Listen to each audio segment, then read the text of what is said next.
Wala talagang panindigan. At mas lalo pang lumala ang kanyang paniwala. Dahil kanyang paniwala ngayon, nakabata niya lang sa Bible scholars. Kawawang tao ito. Bible scholars pa lang kanyang susunod, kanyang pinagbasihan. Baka yan ang Diyos niya, yung mga scholars na. Tingnan natin, kasunod. Katunayan na tinanong yun, nung tinanong talaga si John the Baptist, ikaw ba si Elias? Ang sabi niya, hindi ako si Elias. O balikan natin na. Okay, ito, kanya nang babasahin ang Juan 21, 1:21, na sinabi ni Juan na hindi si Elias. Juan 1:21 ba yun? Para ito ko yung talata. Napakaliwanag eh. Si John the Baptist na mismo ang sumasagot, siya ang mas nakakaalam. Anong sabi niya? Juan 1:21, eto. Sabi niya dito, sino ka kung gayon? Tanong nila, ikaw ba si Elias? Hindi ako si Elias. Tugon niya, ikaw ba ang propeta? Sumagot siya, hindi rin. Dito, sa linyang ito, hindi niya inaamin na siya si Elias. Sa madaling salita, hindi siya reincarnation ni Elias. Binasa niya ang 1:21 na dito, nakasaad, sino ka kung gayon? Tanong nila, ikaw ba si Elias? Hindi ako si Elias. Tugon niya. So sabi ni Juan Bautista, hindi ako si Elias. Yan ang tugon o sagot ni Juan Bautista. So naniwala siya dito. Yan ang kanyang pahayag. Pero bakit sinabi ni Kristo na si Elias dumating na sa katauhan ni John the Baptist? Yun. So sabi niya, hindi inamin ni Elias ni Juan na siya si Elias, pero bakit daw sinabi ni Kristo na si Juan ay si Elias? Tingnan natin. Ito ay dahil siya ay katulad ni Elias. Sabi niya, dahil siya ay katulad ni Elias. Ang sabi niya na bakit daw sinabi ni Jesus, ni Panginoong Jesus, na si Juan Bautista ay si Elias. Ang kaniyang sariling opinion, patawagin natin private opinion, gaya ng sabi ng kanilang Father Darwin na private opinion. Sa private opinion ni John de Olabado, kaya pala daw na sinabi ni Jesus na si Juan ay si Elias dahil katulad lang daw, no? Katulad lang daw. Ito, sample lang natin sample lang. Deuteronomio 18:18. Ang sabi niya, katulad lang daw siya, no? Sample. Meron sa sinabing sample, no? Meron sinabing sample. Basahin natin. Yan. Ang sabi ganito, ito ang sa Deuteronomio 18:16, ito yung sinabi niyang sample. Sa salitang sample pa lang, magkapatid, talaga hindi ito. Sample nga eh. Talagang napakatindi, talaga tama ng tao ito. No? Siya pa mismo ang gumawa ng istorya. No? Ang sabi ni Panginoong Kristo, ginawa niya ng eksena, ginawa niya ng istorya. Mabasa ba niya na sinabi ni Panginoong Kristo na ikaw, John the Baptist, tawagin ka sama ni Elias, katulad ni Elias. Hindi sinabi ni Jesus. At samantalang sa private opinion ni John de Olabado, sabi niya, parang sinabi ni Jesus yun, siya si Elias, kasi parang katulad, no? Example, ito sa Deuteronomio 18:16, parang katulad na daw. Hindi naman sinabi ni Jesus. Kahit babalik na rin natin, basahin muli itong banal na aklat, dito sa Mateo, walang sinabi si Jesus na katulad. No? Maliban lang sa kanilang aklat na imprimatur, nilagyan nilang katulad ang Lucas 1:17. Kaya naniwala sa Olabado na katulad kasi nilagyan nilang katulad, dinagdagan nila ang Lucas 1:17. Si Juan Bautista ay mauna sa espiritu at kapangyarihan ni Elias. Samantala sa kanilang Biblia, imprimatur, Lucas 1:17, ang magandang balita ng Biblia, mayang balita ng Biblia, sinabi doon, mauna si Juan sa espiritu at kapangyarihan katulad ni Propeta Elias. Talagang talaga pindi na talaga ang kanilang ginawa, dinagdagan ng kanilang Biblia. Dito na, sabi niya, sample daw. Gaya dito, sample. Na si Elias, katulad lang daw ni si Juan, katulad lang ni Elias. Basahin natin. 18:16 yata yun yung 20 Ito, Pati sample yan, nalilito na siya. Saan mo basahin? yung dito eh. 18 nga. Ito, kaya mula Dito na.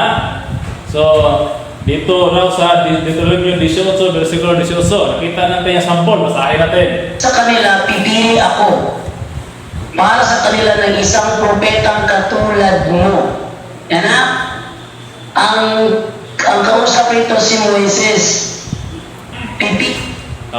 Kita nyo mga kapatid, sabi niya, may sample siyang mabasahin. No? Pero kaso lang, ang sample na binabasa niya, ay si Moises pala. Napakalayo na. Ang ating topic ay si John the Baptist, tapos babasa ka sa akin ng Moises. Talaga napakalayo na talaga ang topic natin, ang ating talakayan ng gano'n na mangyari. Basahin natin ang kanyang verse na binasa. Deuteronomio 18:18. Kaya mula sa kanila, pipili ako para sa kanila ng isang propetang katulad mo. Ang sabi ni John Labado, itong propeta na katulad mo, itong propeta ay si Moises. Kasi Deuteronomio yan kasi nakasulat eh. So si Moises daw yan. Talagang hindi pwede gamitin sample yan kasi si John the Baptist at si Elias ay isa. Samantalang ginamit niyang sample, si Moises. Talagang napakalayo kapatid. Tuloy natin. ang Panginoon ng propetang katulad mo. Sasabihin ko sa kanya ang aking kalooban at siya ang magsabi nito sa mga tao. Ito yung propesiya ha. Propesiya. Kukuha ang Panginoon na katulad ni Moises. Katulad ni Moises. So, ito daw yung propesiya.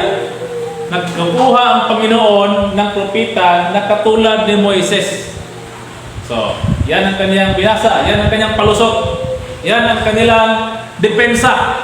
Bilang defender, yan ang kanilang depensa na kanilang hinahanda kapag i-prove nila na si John the Baptist ay katulad ni Elias. So, ang kanilang verse na gamitin, Deuteronomio 18:18, na katulad daw nito na si propeta, mula sa kanila pipili ako para sa kanila ng isang propetang katulad mo.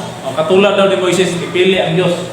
Basahin dito sa verse 18, itong sinasabi, aking palilitawin sa kanila ang isang propeta sa gitna ng kanilang mga kapatid na gaya mo. Katulad, parehong-pareho kay Moises, ang lilitaw na propeta. Katulad mo. At aking ilalagay ang aking mga salita sa bibig niya at kanyang sasalitain sa kanila ang lahat ng aking iuutos sa kanya. At mangyayari na sino mang hindi makikinig sa aking mga salita na kanyang sasalitain sa aking pangalan ay aking sisiyasatin iyaon sa kanya. So, kukuha ang Panginoon ng isang propeta katulad ni Moises. So, kanyang ginamit na example, katulad ni Moises. So, kuha ang Diyos ng Panginoon ng isang propeta, katulad ni Moises. Napakalayo sa ating tema, John the Baptist. Tapos, pupunta sa kay Moises. Katulad daw. Ngayon, sino ba ang fulfillment ng naturang propeta? Ito na. So, kukuha ang Diyos ng isang propeta katulad ni Moises. Sino raw ang fulfillment? Pakinggan natin. Basahin naman sa Gawa 3, 20 hanggang 22. Ang sabi naman ganito, at nang sa gayon ay sumapit ang panahon ng pagpapanibagong lakas mula sa Panginoon, susubuin niya si Jesus, ang Kristong hinirang mula pa noong una para sa inyo. Kita niyo? So yun palang propeta na kukunin o susuguin ng Diyos na katulad ni Moises sa Gawa 3:20 hanggang 21, si Kristo palang katuparan o fulfillment. Di ba? Ang ating tema kay Juan, tapos kay Moises siya. At nakasulat at ayon dyan, katulad lang. Samantala yung kay John the Baptist at Elias, wala nakasulat na katulad. Sa Malakias 4:5, walang nakasulat na katulad. Samantalang dyan sa Deuteronomio 18 kanina, nakasulat dyan na katulad mo, no? Kuha ang Panginoon ng isang propeta katulad mo. So natural, ang lalabas katulad din. So sabi dito, sabi niya, Gawa 3:20-21, si Jesus ang fulfillment. So yun ang katulad ni Moises, si Jesus. So yun ang nangyari. So katulad lang. Samantalang dito sa propesya, sa Malakias 4:5, walang katulad ng kasulat. Basahin natin ulit. Narito, aking susuguhin sa inyo si Elias na propeta, bago dumating ang dakila at kakilak-ilabot na kaarawan ng Panginoon. Ano raw? Susuguhin sa inyo si Elias na propeta. Walang sinabi na susuguhin sa inyo katulad ni Elias na propeta. Malinaw yan. Na iba, example na kanyang ginamit eh. Panuloko ang ginamit ng taong ito eh. Ha? Kayo din maniwala sa kanya, luko-luko din. Kasi niloko kayo ng taong ito. Ha? Jando Labado, niloko kayo. Ha? Gumamit siya ng teksto sa Deuteronomio 18:18. Ang nakasulat doon, pipili ang Diyos ng isang propeta katulad mo. Katulad mo. Yan ang propesiya dyan. May katulad. Samantalang ang aming tema na pinagbasihan, ang Malakias 4:5, walang propesiya na kaakibat ang word na katulad. Basahin natin ulit. Malakias 4:5, narito aking suguin sa inyo si Elias na propeta, bago dumating ang dakila at kakilak-ilabot na kaarawan ng Panginoon. May katulad ba kayong narinig, mga kapatid? Wala. Ha? Ang propesiya sa Malakias 4:5, walang nakasulat na katulad. Samantalang ang kanyang ginamit na halimbawa, yung Deuteronomio 18:18, may nakasulat na katulad. Basahin natin ulit. Deuteronomio 18:18, ito yung halimbawa na ginamit niya. No? Kaya mula sa kanila pipili ako para sa kanila ng isang propetang katulad mo. No. Pwede yan, mga kapatid, gamitin natin ang teksto na ito, o bersikulo na ito, o pangyayari na ito, o propesya na ito, kung ikaw ay nagbibigay ng halimbawa sa isang propesya na may word na katulad. Eh dito sa Malakias 4:5, walang word na katulad. Talagang luko-luko lang mga taong maniwala kay Jando Labado, mga kapatid. Kasi panluluko ang ginawa niya eh. Kayo din dyan, no, nasakop ng kanilang simbahan, kahit ano pa ang antas o level ng inyong profesyon dito sa mundo. Maging abogado mo kayo dyan, nurses, doktor, professional teachers ba kayo, engineer, o ano bang klaseng mga mataas na tungkulin sa gobyerno ng inyong angkin. Pero dito sa turo nila, talagang naluko kayo. Ha? Napakalinaw. Sabi niya, sa totoo, naniwala daw siya na si propeta, si Juan Bautista, yan yung katuparan ni Elias sa Malakias 4:5-6. Kasi tinanong ko siya eh, sabi ko, brother, kung hindi ka naniwala na si John the Baptist ang fulfillment ni Elias sa Malakias 4:5, saan mo bibigyan katuparan? Ang Malakias 4:5 hanggang 6, saan mo bibigyan katuparan? Sa panahon ni Jesucristo. So yun ang tanong ko sa kanya. Para lalabas na si Panginoong Jesucristo, totoo talagang Kristo, totoong Diyos. Kasi mauna si Elias. No, saan niya bibigyan katuparan? Yan ang tanong ko. Yung sagot niya, kasi may ipit na siya doon pag hindi siya sangayon, talagang ipit siya. So mga-ayon siya. Sabi niya, hindi ako tutol na si John the Baptist ang fulfillment ni Elias sa Malakias 4:5. Hindi siya tutol. Pero daw, hindi siya, pero wala daw mabasa sa mga sulat ng Bible scholars na si Elias ay si Elijah, ay si Juan ay si Elijah o Elias. Wala daw mabasa. Eh doon pa lang makatid na lumulok ko na ang talagang maintindihan natin. Hindi siya tutol, tapos hindi na naman siya sangayon kasi wala sa kanyang Bible scholars na kasulatan. Sabi din niya, ang nangyari doon parang katulad lang. Yung essence daw, yung pagkapropeta ni Elias, ay katulad din kay John the Baptist. Yung essence, yung pagkapropeta. Kaya sinabi niya, nag-quote siya ng verse. Sabi niya, katulad nito sa nabasa sa Deuteronomio 18:18, ito yung nakasulat. Kaya mula sa kanila, pipili ako para sa kanila ng isang propetang katulad mo. Di ba? Sabi niya, ito ay propesya panahon ni Moises. No? Kasi itong pipiliin ng Diyos na isang propeta katulad ni Moises. Yun ang kaya sinabi. Kasi ito naman ay kay Moises sulat ni Moises ito. Sasabihin ko sa kanya ang aking kalooban at siya ang magsasabi nito sa mga tao. Then sabi pa niya, balikan natin. Diyan pa lang mga kapatid, kung ikumpara natin sa propesya sa Malakias 4:5, talagang napakalayo. Bakit napakalayo dyan do? Gumamit ka ng halimbawa ng isang propesya kung saan talagang may literal na kasulat na katulad mo. Katulad ni Moises, talagang letra por letra, katulad. So hindi talaga si Moises. Napakalinaw. Nasa propesya ng Deuteronomio 18:18, talagang hindi si Moises ang lalabas kasi katulad lang ni Moises. No? Samantalang dito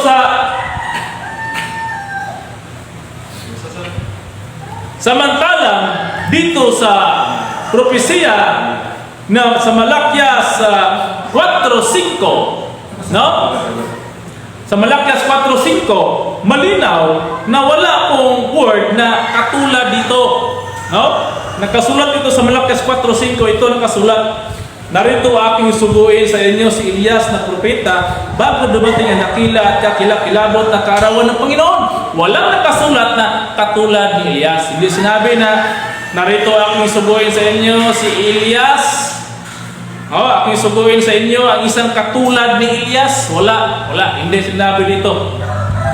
So hindi mo pwedeng ikumpara o gawing halimbawa ang Deuteronomio kasi may word na katulad Dito wala So ang fulfillment nito, talagang si Elias talaga ang lalabas. Kasi walang katulad.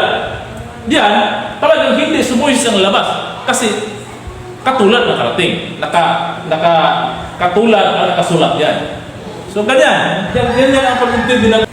Sa madaling salita, ang fulfillment na susubuin na propeta na katulad ni Moises ay si Kristo. But it doesn't mean na si Kristo ang reincarnation ni Moses. Talaga naman. It doesn't mean na si Kristo ang reincarnation ni Moses. Kasi nakasulat yan, katulad lang. Ay, naku, napakalinaw yan kapatid. Huwag mo naman gawing bubo ang mga tao. No? Siyempre, hindi sinsong reincarnation ni Moses kasi ang propesya katulad lang. Malinaw yan. Tuloy natin. Design lang yan kay Elijah. Paano maging design kay Elijah? No? Paano maging design kay Elijah? Ay yung propesya dito kay Elijah, sinabi lang na aking suguin sa inyo si Elias o si Elijah. Hindi sinabi na aking suguin ang katulad ni Elias. Yan ang pagkamali mo kapatid. No?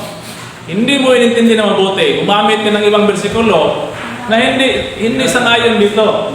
Hindi talaga matawag natin na coincide. Kasi yung verse na ginamit mo may katulad. Tapos itong Malakias na propesya, walang katulad. Kaya hindi pwedeng gamitin yan. Hindi pwede yan, kapatid. Palusot na yan. Kaya yung klaseng palusot, hindi talaga pwede yan. Yan ay pangliligaw sa mga tao na naghanap ng karusahan. Yung sinabi na pababalikin si Elijah, isabihin may lilitaw na gagaya ni Elijah. Sabi na yan, pabalikin si Elijah, may lilitaw na kagaya ni Elijah. Kanya-kanyang dagdag. Sariling dagdag niya. Hindi po mababasa sa Biblia na sinabi dito na may lilitaw na katulad ni Elijah. Wala. Sariling private opinion ni Jando Alabado. Kaya Alabado, kaya tagal-tagal dyan, brother, mga kapatid. Next. At yun nga si John the Baptist. Nang tinanong siya, ikaw ba si Elias? Sabi niya, hindi ako si Elias. So yung unawan ng reincarnation, mali yun. Bakit? Ano ba ang meaning ng reincarnation? Ang meaning ng reincarnation, halimbawa, ito na, no? Binigyan niya ng meaning ng reincarnation. No? Yeah, pakinggan natin ha, kanyang reincarnation. Meaning daw sa reincarnation. No? Tapos, muli mabuhay. Ito yung prinsipyo ng reincarnation. Kung mabait ka, muli kang mabubuhay sa pagkatao na mas masagana sa buhay. Pero kung maldito ka, muli kang mabubuhay as hayop. Na, sabi niya, ang meaning ng reincarnation, kapag umatay ka, mabait ka na tao, muli kang mabuhay sa saganang buhay. Ibig sabihin, mayaman, no? Napanganak ka sa mayaman na magulang. Kapag hindi ka mabait, masama ka, doon ka sa hayop lalagay. Yun daw ang meaning ng reincarnation. Mali! Hindi yan meaning ng reincarnation. Yan ay paniniwala sa reincarnation ng Indian religion na sabi niya kanina. Hindi yan meaning ng reincarnation. Talagang napakataliwas ang sabi ng tao ito. Parang ipinalabas niya na siya ngayon ay isang Hinduism. No? Siya ay Katolik pero hindi na Katolik. Hinduism na siya. Kasi naniniwala siya sa meaning ng reincarnation na base lang sa paniniwala ng Hinduism. Hindi talaga ito meaning ng reincarnation. Ang totoong meaning ng reincarnation from the word incarnation. What is incarnation? Karne. No? Flesh, unod. Incarnation, nagkatawang tao. Ang espiritu, nagkatawang tao. Yan ang incarnation. Espiritu, nagkaroon ng flesh. May unod. Yan ang incarnation. Pag reincarnation, ang espiritu na namatay noon ay muling nagkatawang tao. Ibig sabihin, ang espiritu na may katawan noon, namatay ang kanyang katawan, bumalik ang kanyang espiritu sa Diyos, at nang tatawagin ng Diyos ang kanyang espiritu, binigyan ng bagong katawan na iba na sa katawan noon. Iba na ang kanyang itsura, iba na ang kanyang personalidad. Kasi iba na ang kanyang magulang, katulad ni John the Baptist. No? Nasabi sa Lucas 1:17, mauuna si John the Baptist sa espiritu at kapangyarihan ni Elias. Kaya ang espiritu ni John the Baptist, si Elias, Lucas 1:17 at sa Lucas 1:13. Basahin mo yan, maintindihan mo na ang espiritu ni John the Baptist, si Elias. Yan ay reincarnation. Sapagkat si Elias noon, nag-exist na. No? Meron ng totoong Elias noon, may katawan. Pero, nang kunin na siya ng Diyos, nagiging spirit na siya. Bakit? Kasi mabasa sa Lucas 1:17 na mauna si Juan sa espiritu at kapangyarihan ni Elias. So, nagiging espiritu na si Elias kasi mabasa dito, mauna sa espiritu ni Elias. At ipapanganak siya sa tiyan ni Elizabeth at tatawagin Juan. So, yan ang reincarnation. Ang espiritu na dati na mayroong katawan ay nagkaroon ng bagong katawan. Ibig sabihin, reincarnate, bigyan ng bagong katawan, bagong flesh, bagong unod. Yan ang reincarnation. Mali ang sabi niya no, na reincarnation daw. Ibig sabihin ng reincarnation, kapag namatay ang tao, tapos mabait siya, ang kanyang espiritu ay ipapanganak muli sa masaganang buhay. Ibig sabihin, magiging mayaman. Pero kung masama ka, yung espiritu, mabubuhay muli doon sa mananap, doon sa hayop, magiging daga ka, magiging ahas ka. Yun ang paniniwala. Yan ay hindi meaning ng reincarnation, kundi yan ay paniniwala sa reincarnation ng Hinduism o Indian religion. Talaga, itong tao ito sa pakikinig niya sa mga Bible scholars, sa mga encyclopedia, lumabas tuloy na mas naniwala siya sa mga nababasa niyang history at hindi na siya naniwala sa Biblia. No? So manukat na kasi ang kanyang mga rason, kanyang mga paliwanag nakabase sa mga history, hindi na sa Bible. At gamit siya ng Bible, contradict naman. Bakit contradict? Gumamit siya ng Deuteronomy 18:18, nakalagay dyan katulad Moises. Hindi naman ang topic yan. Ang topic natin dito kay Elias. At sabi dito sa kay Elias na propesiya, walang nakalagay na katulad ni Elias. Mauna si Juan o mauna si Elias bago ang dakilang araw ng Panginoon. Walang nakalagay na mauna ang katulad ni Elias. Mismong si Elias ang mauna. Kaso lang, ang nangyari sa panahon ni Panginoong Jesucristo, hindi ang literal na Elias ang napakita doon.